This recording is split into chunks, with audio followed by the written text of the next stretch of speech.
Fala, coração!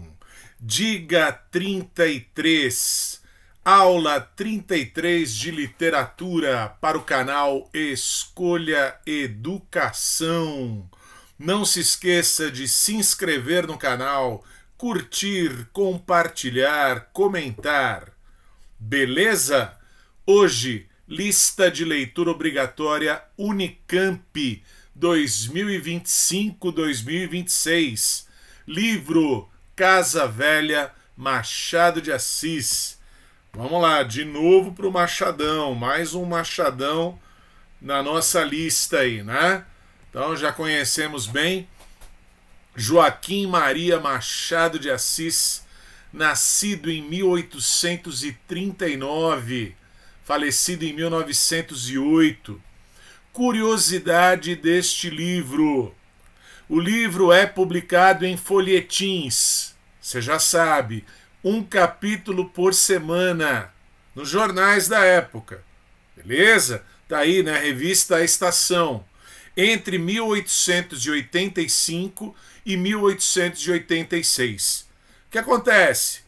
O Machado de Assis não transformou este livro num único volume, não publicou como livro. Ele só foi publicado como folhetim. Muito tempo depois, 1944, uma grande pesquisadora, uma grande estudiosa da obra do Machado de Assis, que é a Lúcia Miguel Pereira, acaba publicando, né, o livro Casa Velha. Beleza? Então, primeira pergunta que se faz, né? Por que razões o Machado de Assis não teria publicado Casa Velha como livro? Primeira, imediata resposta. Ele é escrito depois do Memórias Póstumas de Brás Cubas. Memórias Póstumas, 1881. E o Memórias Póstumas é uma obra revolucionária. É aquele, né, marco divisório, a divisão de águas. Antes Machado de Assis romântico e a partir do Memórias Póstumas o Machado de Assis realista. E este livro Casa Velha parece, né, mais afinado com a estética romântica. Então talvez seja esse o motivo, né, do grande autor não ter escolhido publicar Casa Velha como livro. E aí eu lanço uma outra pergunta. Por que razões a Unicamp colocou este livro na lista de leitura obrigatória? Porque este, né, e não outros. Machado escreveu outras coisas, né, muitas coisas. Beleza? Então, começando a falar do livro, deixando essa polêmica de lado aí. Primeira coisa que você vai ler lá. Aqui está o que contava há muitos anos um velho cônego da Capela Imperial. Nós temos isso aqui em terceira pessoa. A partir de então, o livro todo tem um narrador em primeira pessoa. Não dá para dizer que ele é um narrador protagonista, mas ele é extremamente importante. Tudo bem? Ele está ali presente o tempo todo e ele interage com os protagonistas ou com a protagonista da história, que é a Lalau. Beleza? Então o narrador em primeira pessoa é um narrador personagem, é este cônego. Vamos lá, coração. Cônego, padre. Beleza? Já vou adiantar. É padre, mas ele representa muito menos as questões clericais, religiosas, e muito mais ele é o quê? Um pesquisador, um investigador, quase que um historiador. Ele está mais ligado à ciência, entendendo aqui a ciência como história, do que propriamente a religião. Beleza? Ele vai sempre contar nessa perspectiva do historiador, daquele que busca documentar os fatos. Beleza? Vai atrás da verdade dos fatos. Então ele está muito menos aqui como padre, como alguém ligado à religião e à igreja, e ele está muito mais como alguém que busca investigar as coisas. Tá joia? Abril de 1839. Tinha me dado na cabeça escrever, olha lá, ele é o autor, uma obra política, a história do reinado de Dom Pedro I. Então ele quer voltar no tempo e ele quer retratar um período da história do Brasil, período de Dom Pedro I. E ele vai fazer isso logo depois, né, coração? Primeiro reinado, período de Dom Pedro I, vai de 1822 a 1831. Se ele faz isso em 1839, são só 8 anos depois. Beleza? Então ele vai recuar no tempo, mas ele faz, né, um recuo ali bastante próximo. Beleza? Em certa casa da cidade, a Casa Velha do título, acharia, além de livros que poderia consultar, porque o dono da casa, falecido desde muitos anos, havia sido ministro de Estado. Então ele vai para esta Casa Velha para consultar os documentos, para ler os livros, para buscar informações sobre o período ali de Dom Pedro I. Então ele vai à casa desse ministro falecido. Coração, agora vem, né, um trecho que é fundamental para a gente responder aquela pergunta. Por que razões a Unicamp escolheu este livro? Eu, na minha modesta interpretação, vejo aqui uma pista extremamente importante. Olhem lá. Casa Velha, 2 portões enormes. Um especial, as pessoas da família e as visitas. E outro destinado ao serviço. Para quem vive, né, em condomínios e tem um elevador social e tem outro elevador de serviço, tá aí, né? É a mesma estrutura, é a mesma divisão social. Beleza? Olha o retrato do Brasil. Unicamp geralmente escolhe, né, obras bem engajadas, com temas bastante polêmicos, com questões, né, cruciais para se discutir aí a realidade brasileira. Então aqui você tem uma pista. Tem 2 entradas. Família e amigos, serviço. Tá? Sociedade brasileira dividida ali na época ainda, né? Senhores e escravos. Casa grande e senzala. Beleza? A verdade é que me sentia tolhido. Casa, hábitos, pessoas davam-me ares de outro tempo. Lógico, a casa é velha. É do primeiro reinado. É um período anterior. Exalavam um cheiro de vida clássica. Então, pessoas que estavam ligadas ao quê? Né? A família real portuguesa. Não podemos esquecer isso também, coração. A independência do Brasil é uma independência, no mínimo, estranha, né? Porque quem permanece no poder é a família real portuguesa. Pararam para pensar nisso? Aliás, né, esse Dom Pedro I, em 1831, abandona o Brasil e vai disputar o trono em Portugal. Vai participar da Guerra Civil Portuguesa, lutando contra o seu irmão Dom Miguel, para chegar ao poder em Portugal como Dom Pedro IV. Então ele, né, que fez aí a independência do Brasil, largou o Brasil na mão. Tranquilo, coração? Então, este padre, que é o nosso narrador, que é o nosso suposto escritor do livro, da obra, ele está lá pesquisando sobre um período anterior, só que muito recente ainda. Tranquilo? E aí vejam, né? Os retratos na parede. Dona Antônia, personagem bastante importante do livro. Essa Dona Antônia, ela é chamada em algum momento ali como a imperatriz da Casa Velha. Coração, ela representa o quê? O império, a família real, essa postura, né, da nobreza, entre aspas. Tá bom? Governava este pequeno mundo com muita discrição, brandura e justiça. Dona Antônia era antes baixa que alta, magra, muito bem composta, vestida com singeleza e austeridade. Devia ter 46 a 48 anos. como que este padre, este cônego, é recebido na casa pela Dona Antônia e pelos outros. Creram-me naturalmente um sábio, tanto mais digno de admiração, quanto que contava apenas 32 anos.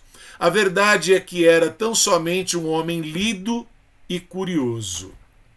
Coração, ele vai se tornar aqui quase, um agregado na casa. Ele é aceito na casa por esse período. Lido e curioso, evidentemente que vai lembrar, o nosso querido Machado de Assis, o próprio Machado de Assis. Vamos lembrar a origem humilde do Machado de Assis. Mestiço, pobre, gago e epilético. Esse Machado de Assis que também, parte da vida dele era visto ali como um agregado. Tudo bem, coração? Esse Machado de Assis que vai se tornar um autodidata, principalmente porque um padre abriu a biblioteca para ele. Então, temos que fazer aí essa associação com a própria vida do Machado, E aí, quando ele chega na casa, no espaço ali reservado para os livros, para os documentos, biblioteca, vejam o que ele vai encontrar. Havia ali 2 retratos, um do finado ex-ministro, outro de Pedro I. Coração, há um certo espelhamento aqui, esse ministro representando de certo modo o próprio Dom Pedro I, ou, ministro e Dona Antônia, que é a viúva dele, representando esse primeiro reinado? Sim, com certeza. Tá? E aí logo de cara, logo de início, ele está lá procurando as informações sobre a obra política, ele não vai escrever esta obra política, tá? Não vai, mas acaba, de certo modo, escrevendo algo paralelo, que aí a gente vai ter que interpretar e associar. Beleza? Vejam o conflito da história, já está aqui colocado. Dona Antônia, entrando na biblioteca, logo depois de algumas palavras insignificantes, guiou a conversa para a viagem e acabou pedindo que persuadisse o filho a ir comigo. Ela quer que o padre, que o cônego, convença o filho dela, Félix, a ir com ele para a Europa. Por que razões? Ela quer que este filho saia, saia de circulação, suma por um tempo aí, por um período. Por que razões seria, E aqui temos a razão chegando, a nossa típica heroína romântica. Será que ela é a típica heroína romântica? Lalau. Lalau chamava-se Cláudia. Lalau era o nome doméstico. Não tendo pai nem mãe, vivia em casa de uma tia. Quase se pode dizer que nasceu na casa velha, onde os pais estiveram muito tempo como agregados. Lógico, coração? Estamos falando de Machado de Assis. E a obra mais famosa, mais importante dele é, sem dúvida nenhuma, Dom Casmurro. E no Dom Casmurro, você vai lembrar, tem uma figura central dentro da narrativa, dentro do enredo, da trama, que é o agregado José Dias. Então não dá para falar de agregado sem imediatamente lembrar, a figura do José Dias, tá joia? Então aqui os pais da Cláudia, os pais da Lalau já eram praticamente ali agregados na casa velha, aceitos dentro da casa, mesmo não pertencendo à família. Vivem uma relação, portanto, de dependência. Eles não são da família, eles estão ali aceitos. Beleza, coração? Tá? Tendo ficado órfã, olha agora o detalhe que não é um detalhe, desde 1831. O que aconteceu? Acabei de falar em 1831. O imperador Dom Pedro I, se mandou, foi embora para Portugal. Quem é que está órfão? O próprio Brasil, próprio país. Aquele que, né, declarou a independência do Brasil, foi embora. E foi embora justamente para a metrópole, para a antiga metrópole. Beleza, coração? Então, curioso, né? Lalau fica órfã desde 1831, assim como o Brasil, que vai cair naquele famoso período de regências. Período terrível da história do Brasil, período regencial entre 1831 e 1840. Lembraram que o padre começa a fazer a pesquisa em 1839? Então tem tudo a ver com a história do Brasil aí. Tá? Lógico, né? A Unicamp pode muito bem o quê? Fazer questões interdisciplinares, relacionando a obra com a história do Brasil. Tá joia? Dona Antônia cuidou de lhe completar a educação. Sabia ler e escrever, coser e bordar, aprendia agora a fazer crivo e renda. Então, dentro da casa velha, Lalau é muito bem tratada. Ponto, coração. É muito bem tratada como alguém que está lá de favor. Tudo bem, coração? Como alguém que é agregado. Não para pertencer à família. Beleza? Olha lá.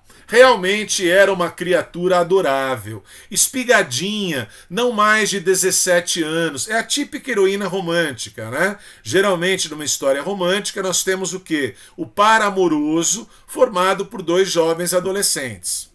Dotada de um par de olhos como nunca mais vi outros, claros e vivos, rindo muito por eles, quando não ria com a boca, mas se o riso vinha juntamente de ambas as partes, então é certo que a fisionomia humana confirmava com angélica, e toda a inocência e toda a alegria que há no céu pareciam falar por ela aos homens. Pode ser que isto pareça exagerado a uns e vago a outros, mas não acho do momento um modo melhor de traduzir a sensação que essa menina produziu em mim.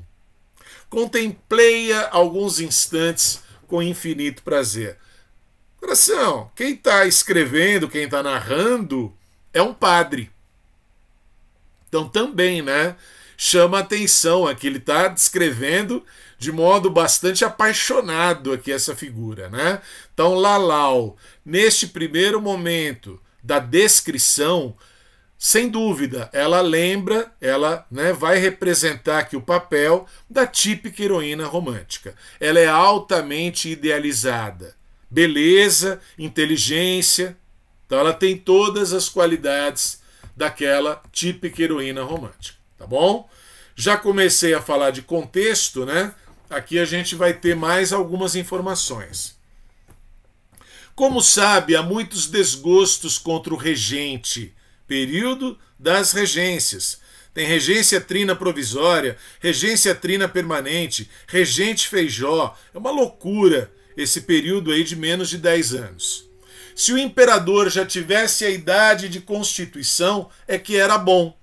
Ia-se embora o regente e o resto. Quem é o imperador aqui, coração? Dom Pedro II. Quando Dom Pedro I foi embora para Portugal em 1831, ele deixou o poder para o filho dele, Dom Pedro II, Pedro de Alcântara. Só que o Pedro de Alcântara estava lá com 5 anos de idade. Aqui, né, já se passaram 8 anos, então tá lá, né, um adolescente. O que já se está pensando aqui? No golpe da maioridade, de antecipar a maioridade do imperador. Beleza? Creio que falamos ainda de política e da política daqueles últimos 10 anos, que não era pouca nem plácida. Acha que o Araújo Lima vai mal? Preferia o seu amigo Feijó, justamente porque o Feijó era padre, tá? E aí vem uma das questões fundamentais deste período. Os farrapos invadiram Santa Catarina, entraram na laguna e os legais fugiram. O melhor de tudo era logo aclamar o imperador.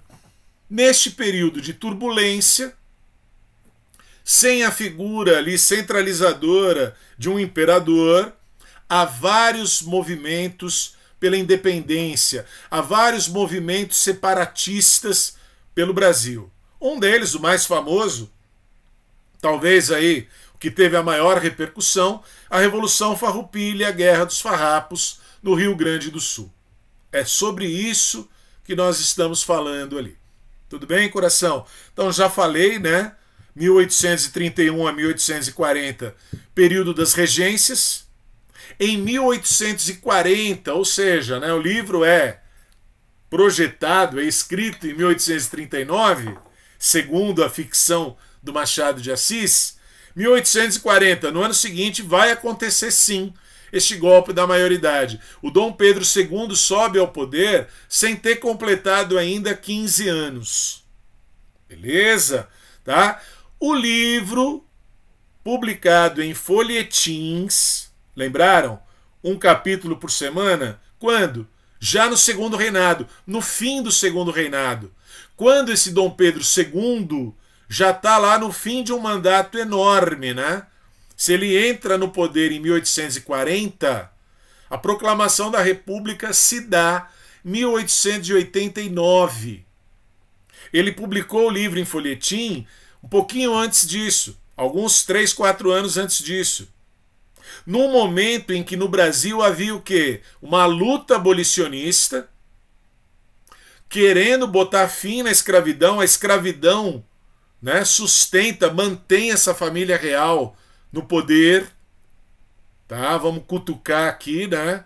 Porque é esse o ponto. A estrutura social é a mesma, não se muda absolutamente nada.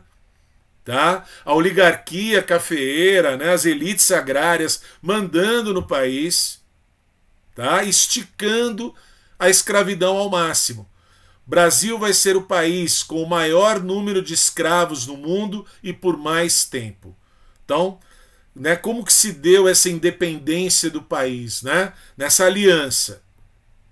Beleza, coração? E junto com a luta abolicionista é a luta republicana, para acabar com esse império aí. Tá? A gente está falando, então, de 3 momentos. Do primeiro reinado, do período das regências, e a obra vai ser publicada já no final do segundo reinado. Tá? Então, Casa Velha. Por que a Unicamp resolveu colocar essa obra na lista de leitura obrigatória? Nós temos um retrato, sim, do Brasil. Tá aí a figura do Dom Pedro I, né?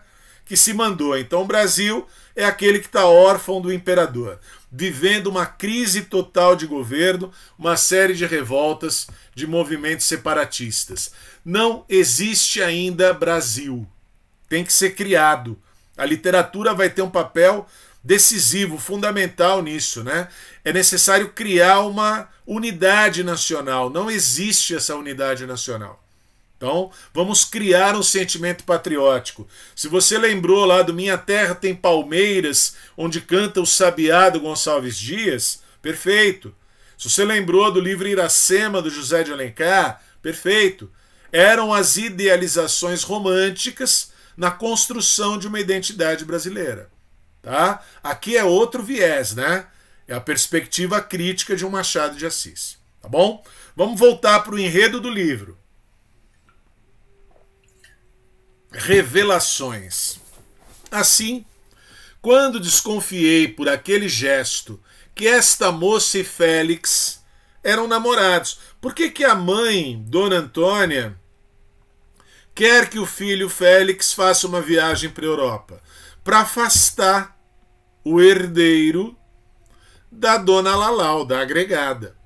Beleza, coração? Não quer a união dos dois, não quer a aproximação dos dois.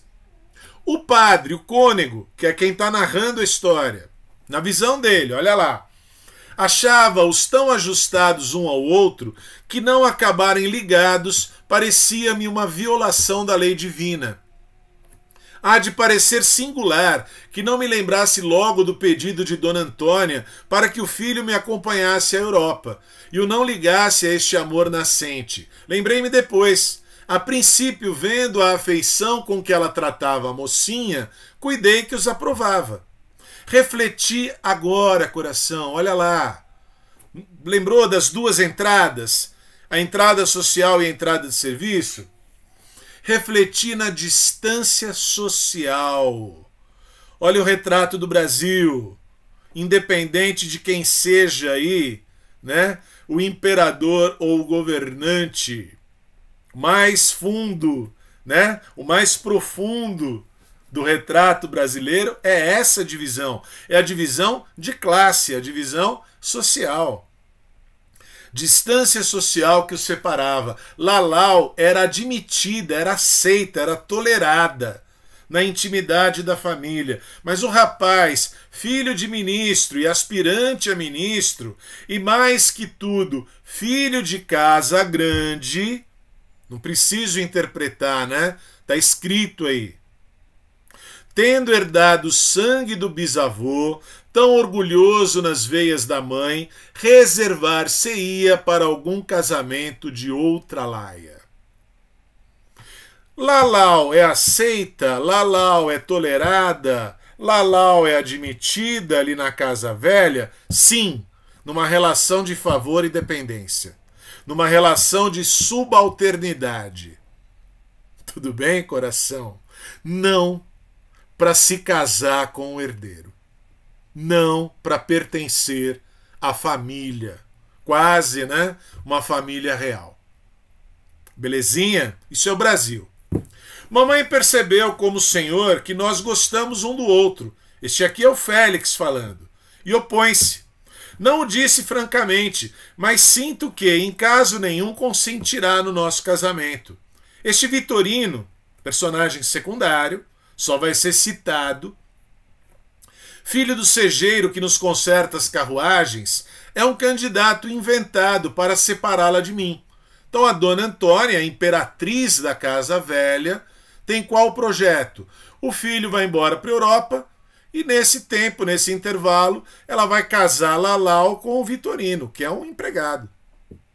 Tudo bem? Que é uma pessoa humilde como ela.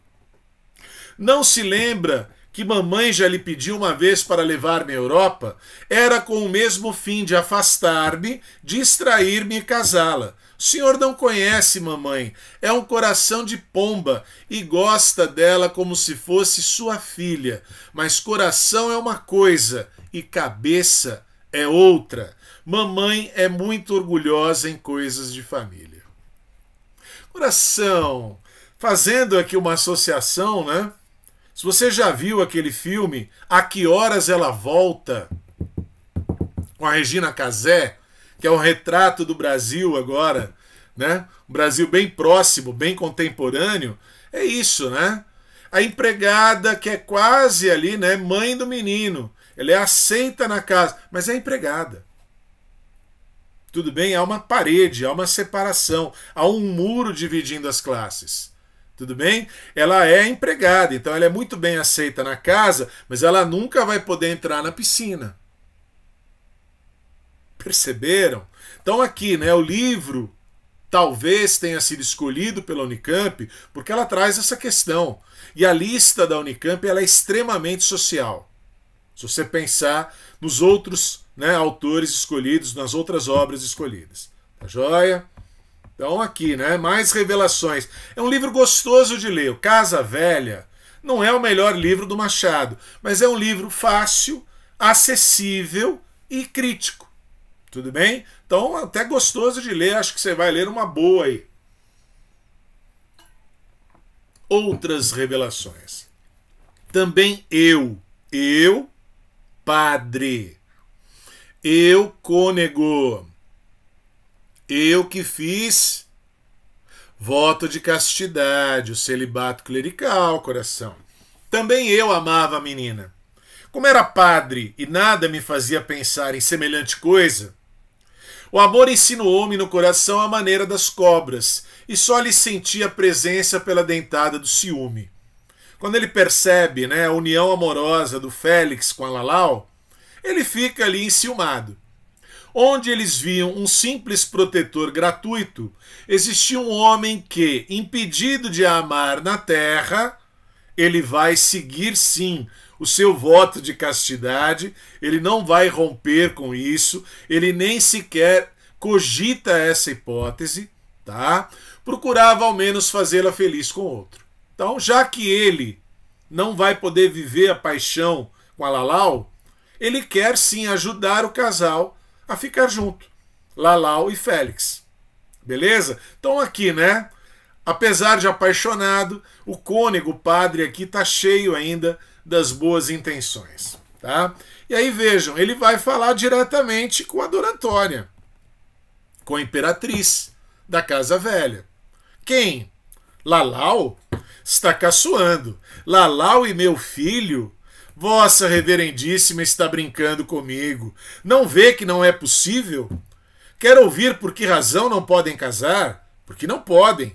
Não lhe nego nada a respeito dela. É muito boa menina, dei-lhe a educação que pude, não sei se mais do que convinha, mas enfim, está criada e pronta para fazer a felicidade de algum homem. Que mais há de ser? Nós não vivamos no mundo da lua, reverendíssimo. Meu filho é meu filho, e além desta razão que é forte, precisa de alguma aliança de família. Isto não é novela ou obra romântica de príncipes que acabam casando com roceiras ou de princesas encantadas. Faça-me o favor de dizer com que cara daria eu semelhante notícia aos nossos parentes de Minas e de São Paulo. Coração, é tudo pose, é tudo aparência.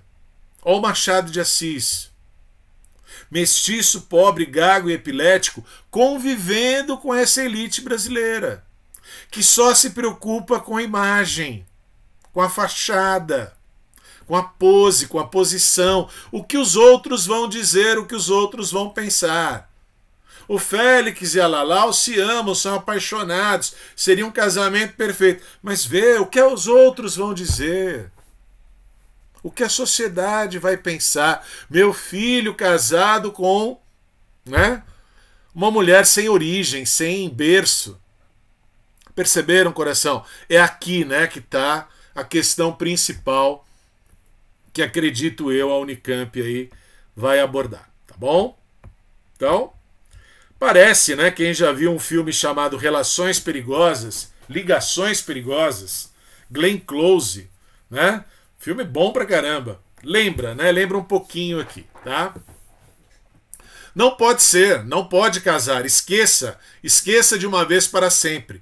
Seu pai foi um grande culpado. Opa, opa, opa. Ela percebe, né? Ela tá tentando separar os dois e tá cada vez mais difícil. Agora, inclusive, tem ali um advogado de defesa querendo aproximar os dois, que é esse padre, que é esse cônego. A ideia de casá-la entrou desde logo no meu espírito, e neste sentido falei à tia, que aprovou tudo, sem adiantar mais nada. O que acontece, coração? A Dona Antônia vai trazer aqui um segredo, dizendo que ela, Lalau, é irmã do Félix. Ou seja, ela é fruto de um relacionamento adúltero, tá? Do ministro, do falecido, com a mãe da Lalau. Beleza? Então ela trouxe essa bomba, uma bomba, né? E aí é lógico, aí o padre não vai poder, né, defender essa causa. E aí o próprio padre resolve, né? Vamos casar a menina com outro. Ela não pode se apaixonar, ela não pode querer ficar com o irmão dela, o meio-irmão dela. Não conhecia o Vitorino, filho do Segeiro. Perguntei-lhe que tal seria para marido. Vitorino é um bom homem, um menino estudioso, de origem humilde também, mas esforçado. Então, seria alguém da mesma, né, do mesmo nível social. Tá? Então agora ele está engajado nesse outro projeto de casar a Lalau, a Cláudia, com o Vitorino, para ela se afastar do Félix, porque o Félix é irmão dela, ele está acreditando nisso. Esta conversa trouxe-me a ideia de ponderar a Dona Antônia que, uma vez que Lalau era filha de seu marido, ficava-lhe bem fazer uma pequena doação que a resguardava da miséria. Dona Antônia aceitou a lembrança sem hesitar. Dinheiro não é problema. Tudo bem, coração? Contanto, né, que o filho dela não se case com a agregada, tá tudo bem. Estava tão contente com o resultado obtido que podia fazê-lo. Confessou-me, porém, que o melhor de tudo seria, feita a doação, passados os tempos e casado o filho, já tem ali a pretendente, né? A sinhazinha, uma gaúcha, 2 fazendas, 700 cabeças de gado. Coração, olha o jogo de poder, tudo bem? Vai juntar uma riqueza com outra, tá? Voltar a menina para a casa velha. Então, aceitar a presença dela, mas sempre aceitar, né? Pela porta de serviço. Beleza, coração. Nem por sombras me acudiu que a revelação de Dona Antônia podia não ser verdadeira. Tão grave era a coisa e tão austera a pessoa. A imperatriz vai inventar uma mentira? Coração, foi o que ela fez, tá? É tudo uma mentira, é uma artimanha, uma estratégia criada aí pela Dona Antônia para afastar o casal. Ela não tem informação nenhuma a esse respeito, tá? E aí o padre, né, Cônego, que é na verdade um investigador, tá lá procurando documentos, papéis, ele vai, né, fazer um achado aí que mudou tudo. Olha lá.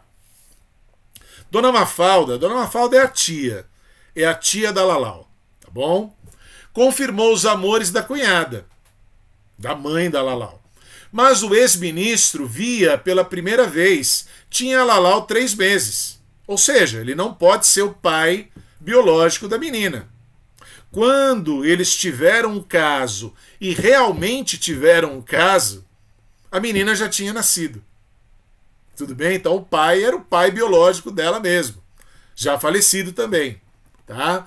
Não era absolutamente o pai da menina. Houve uma criança, olha aí as revelações que vão surgindo. Não ela, mas havia uma outra criança. Interrompeu-me Dona Mafalda, mas essa morreu com poucos meses.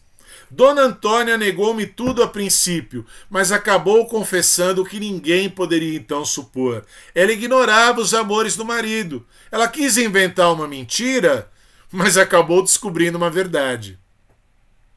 Inventar a filiação de Lalau com o único fim de colocar um obstáculo ao casamento. Confessou tudo, francamente, alvoroçada, sem saber de si. E aí, assim, a máscara cai, né? Quando ela ali descoberta nessa falcatrua, ela não tem para onde correr, tá? Quem desmascarou a Dona Antônia foi um padre. E aí ela está ali desmoralizada. A razão é que o golpe recebido fora profundo e ainda acabou descobrindo o adultério do marido. Se você lembrou que esse marido, esse ministro, era um retrato do Dom Pedro I, daquele Dom Pedro I, né, que tinha uma Marquesa de Santos como amante, pelo menos uma, tá? De novo, né, a relação especular aí, a relação de espelho, ela está mantida, né? Logo que a primeira comoção passou, Dona Antônia disse-me com muita dignidade que o passado estava passado, que se arrependia da invenção, mas enfim estava meia punida. Era preciso que o castigo fosse inteiro, é meia mesmo de metade. Tá? Não está errado, não. Então, metade ela já está punida. E agora ela quer que o castigo seja por inteiro. E a outra metade, a outra parte vai ser o quê? E a outra parte dele não era mais que unir os dois em casamento. Então agora ela resolveu defender o casamento da Lalau com o filho Félix. Depois dessa desilusão, dessa decepção dela, tá? Opôs-se por soberba. Agora, por humildade, consenti em tudo.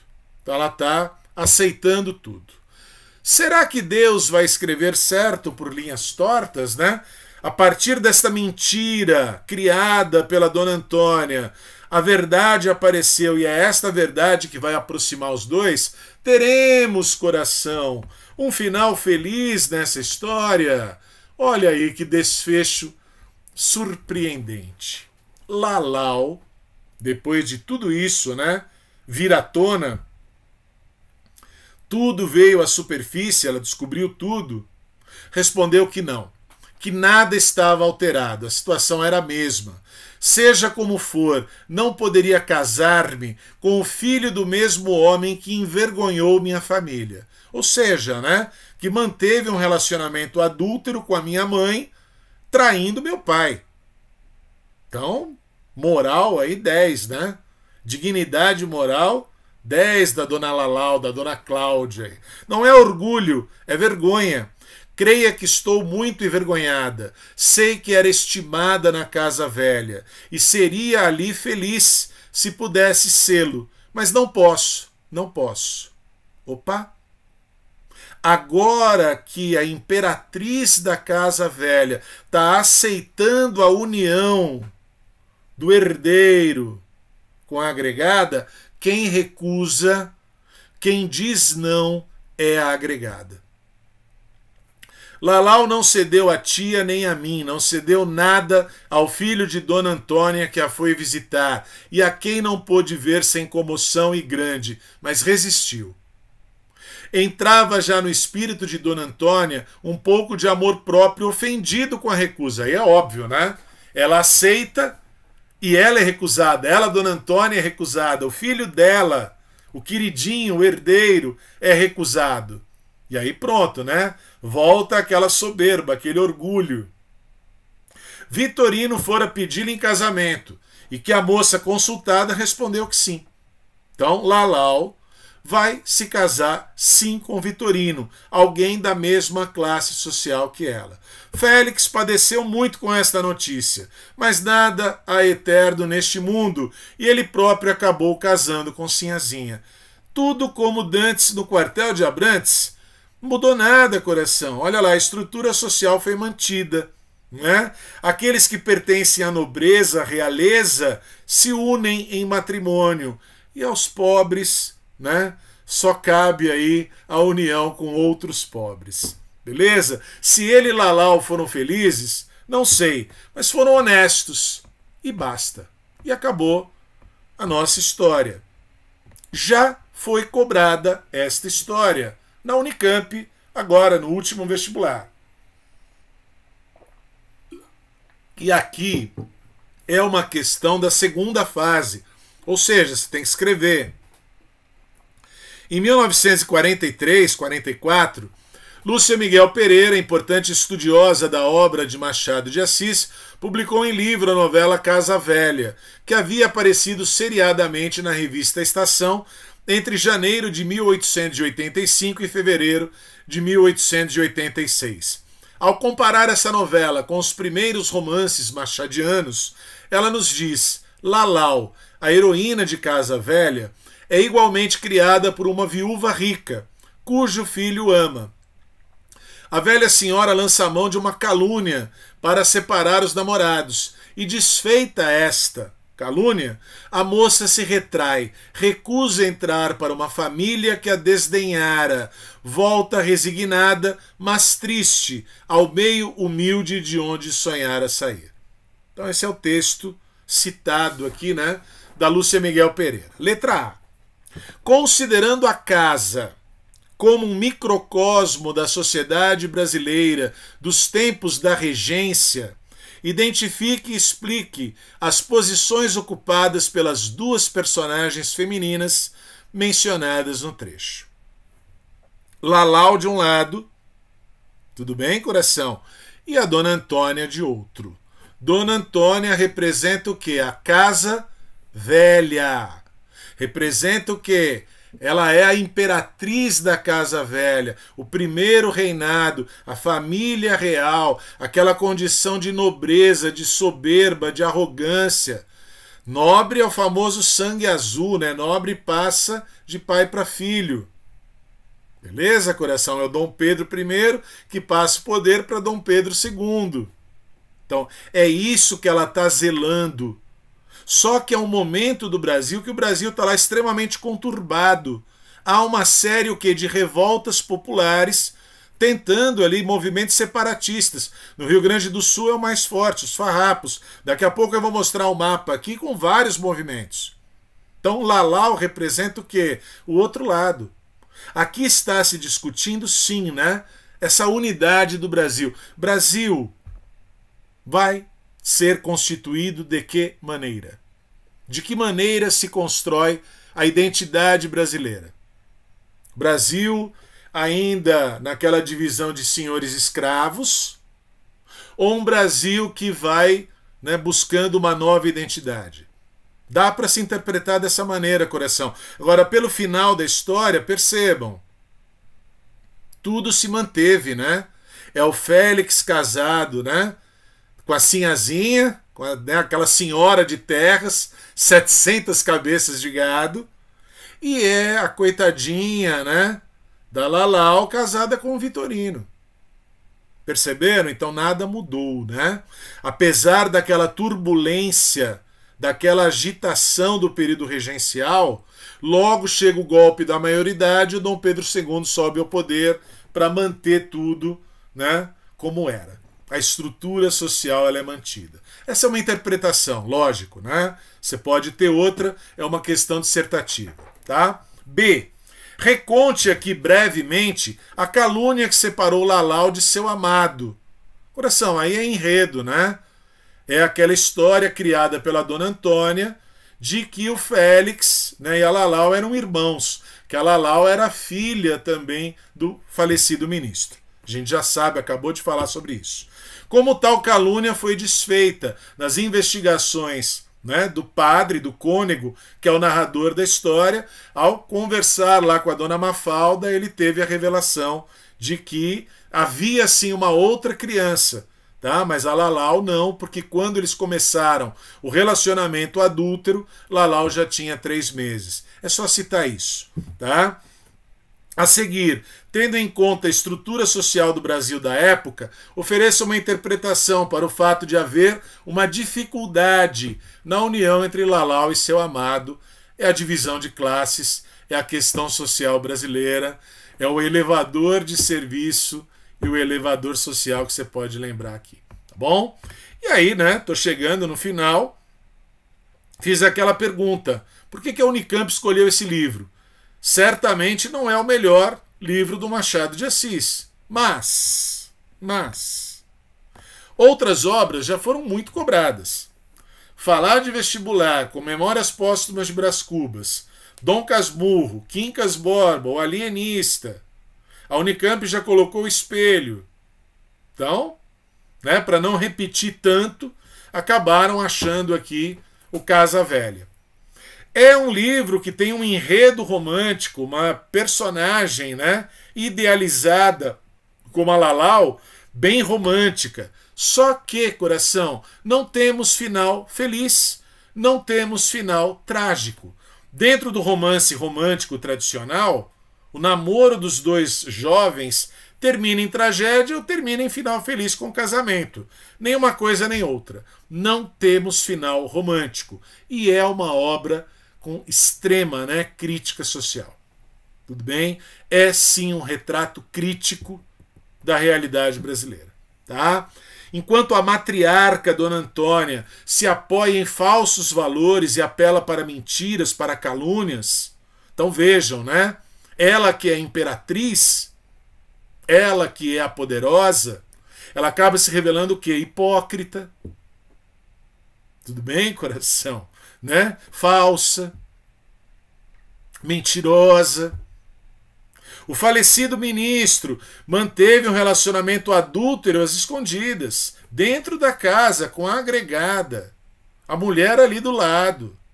Olha o retrato da elite brasileira. O herdeiro Félix é um fraco. Vontade dele não vale nada. Será que esse Félix aqui não é um pouco também, né? O Dom Pedro II, que era o que se afirmava do Dom Pedro II, um fraco, né, manipulado ali pelas elites brasileiras. De um lado, essa elite, né, que é caracterizada desta maneira extremamente crítica, e do outro, a figura da agregada, extremamente idealizada. pobre honrada, né? Talvez aí como Machado de Assis.